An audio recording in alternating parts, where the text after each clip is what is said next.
You know that feeling when you open your phone and scroll through endless content, but nothing actually grabs you? When someone asks what you want to do this weekend and you genuinely can't think of a single thing that sounds appealing? When your goals, your dreams, the things you used to obsess over now feel like someone else's memories? If you clicked on this video, you're living it right now. That terrifying emptiness where excitement used to be. And I need you to understand something before we go any further.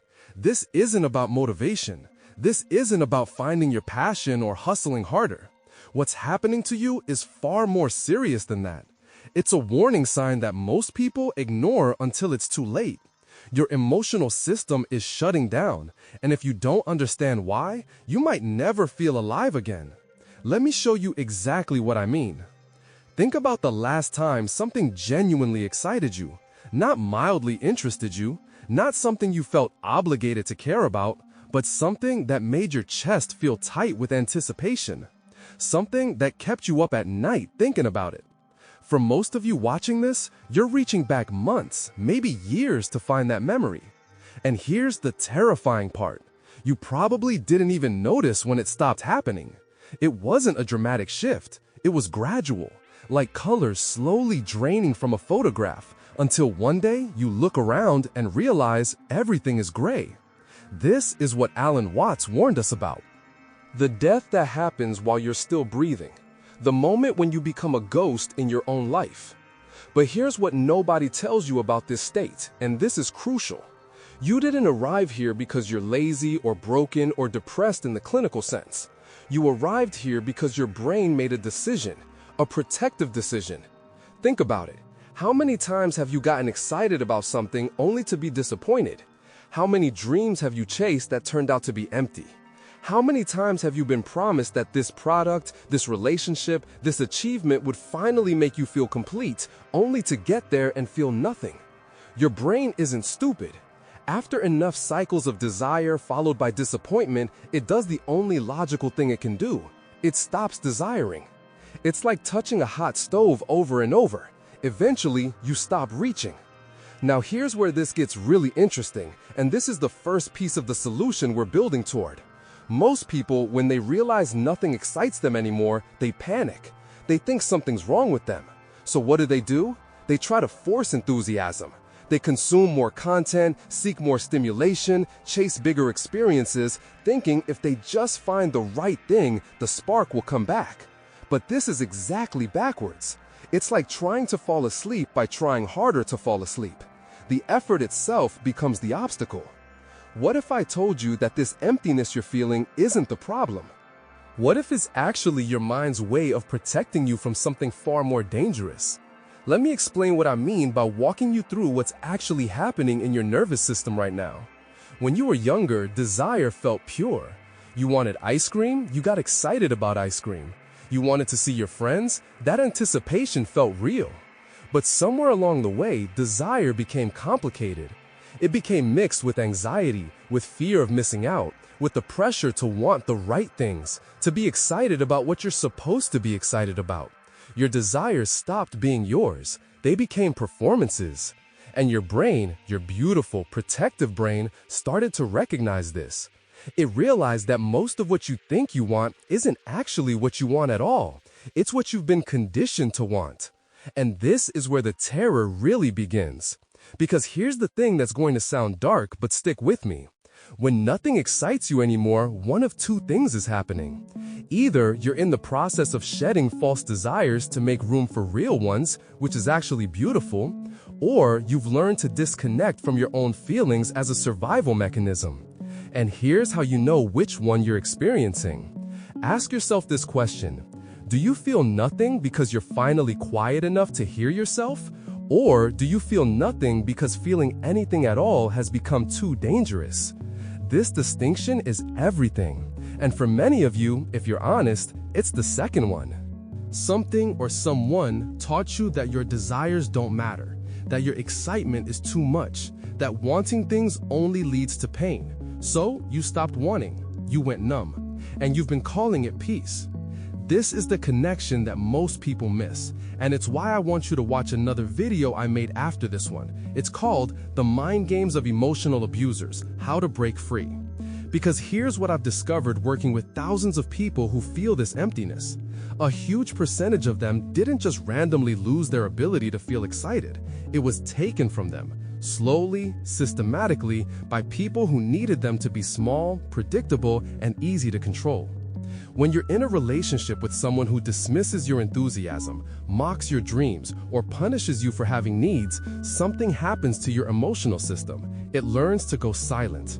It learns that excitement is dangerous, that wanting things leads to conflict, that it's safer to feel nothing than to feel anything that might upset the people around you. Let me give you a concrete example of how this plays out. You come home excited about an idea, a project, something you want to try. And the person you're with doesn't directly shut you down. They're subtler than that. They sigh. They change the subject. They ask if you've thought about all the ways it could go wrong. They remind you of that other time you got excited about something and it didn't work out. And maybe once or twice, that's just someone being realistic. But when it happens over and over, when every spark you feel gets met with water instead of fuel, your brain learns a lesson. It learns that excitement equals vulnerability, and vulnerability equals pain. So it stops letting you feel excited, not as punishment, but as protection. And suddenly, years later, you're sitting here watching this video wondering why nothing moves you anymore. The answer might not be about you at all. It might be about who you've been surrounded by. Now here's the truth that's going to set some of you free and terrify others. If you can't remember the last time you felt genuine excitement, if your desires feel dead, if even things you know you should want feel hollow, you need to look at the environment you're in and the people you're around. Because desire doesn't just die on its own, it gets killed. Sometimes by trauma, sometimes by exhaustion, but very often by people who benefit from you staying small and manageable. And the scariest part, you might not even realize it's happening. You might think you're just becoming more mature, more realistic, more grounded. But there's a difference between being grounded and being buried.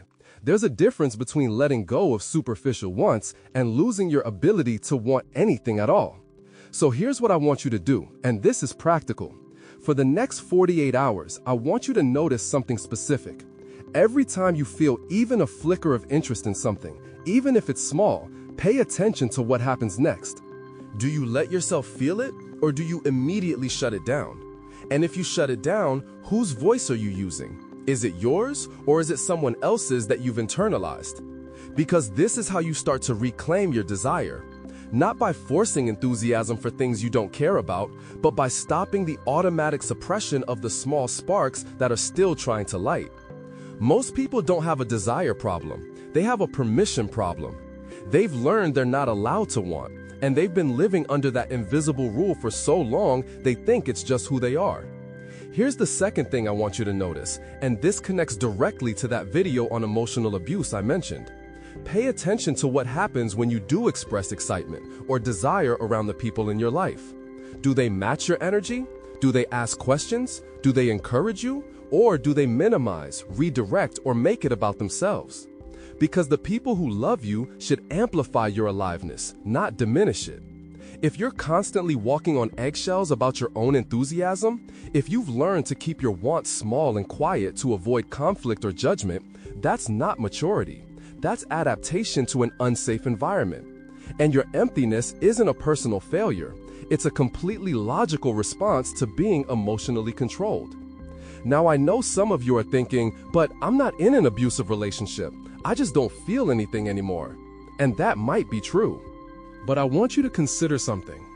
Emotional control doesn't always look like screaming and obvious manipulation. Sometimes it looks like a parent who always needed you to be okay so they didn't have to deal with their own problems. Sometimes it looks like a culture that tells you your desires are selfish unless they're productive. Sometimes it looks like years of consuming content that promises fulfillment but delivers emptiness until your brain just gives up. The pattern is the same. Your authentic self learns it's not safe to come out, so it goes dormant. And you mistake that dormancy for enlightenment or maturity when really it's just resignation. Here's what happens next, and this is where hope enters the picture. When you start to recognize that your emptiness might not be about you being broken, but about you adapting to conditions that required you to be numb, something shifts. You stop trying to force yourself to care about things and start asking a different question. What would I want if it was actually safe to want? What would excite me if I knew that excitement wouldn't be used against me? What would I desire if I trusted that my desires mattered? These questions are terrifying because they require you to admit that maybe your environment, your relationships, your entire life structure might need to change. And that's why most people stay numb. It's not because they can't feel, it's because feeling would require them to act. But here's the beautiful and terrible truth. On the other side of this numbness, there's a version of you that feels everything, that gets excited about small things, that wants with clarity and fullness. That version isn't gone. It's waiting. It's been waiting for you to create conditions where it's safe to come back. And the first step isn't finding something to be excited about. It's recognizing what killed your excitement in the first place. For some of you, that's going to lead you to that video on emotional abuse because you're going to realize you've been living in a psychological cage. For others, it's going to lead you to examine the stories you've internalized about what kind of person gets to want things and whether you're allowed to be that person. Let me tell you what happens when you do this work. At first, nothing changes. You still feel empty. But then, small things start to happen. You notice you want coffee instead of tea one morning, and instead of dismissing it as trivial, you honor it. You feel a pull toward a book, a walk, a conversation, and instead of talking yourself out of it, you follow it. These aren't big, dramatic desires. They're whispers. But if you listen to enough whispers, they become a voice. And if you honor that voice consistently, it becomes your life again. The excitement doesn't come back all at once. It comes back in moments. And those moments string together into days. And those days into a life that feels worth living again. So here's my challenge to you. Stop searching for the thing that will make you feel alive again.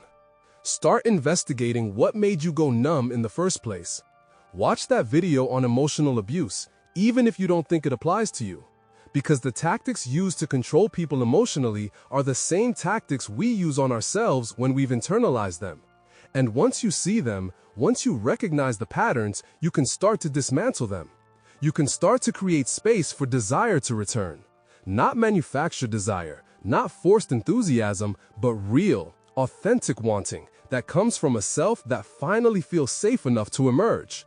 That's where your excitement is. It's not lost, it's just hiding, and it's waiting for you to make it safe to come home.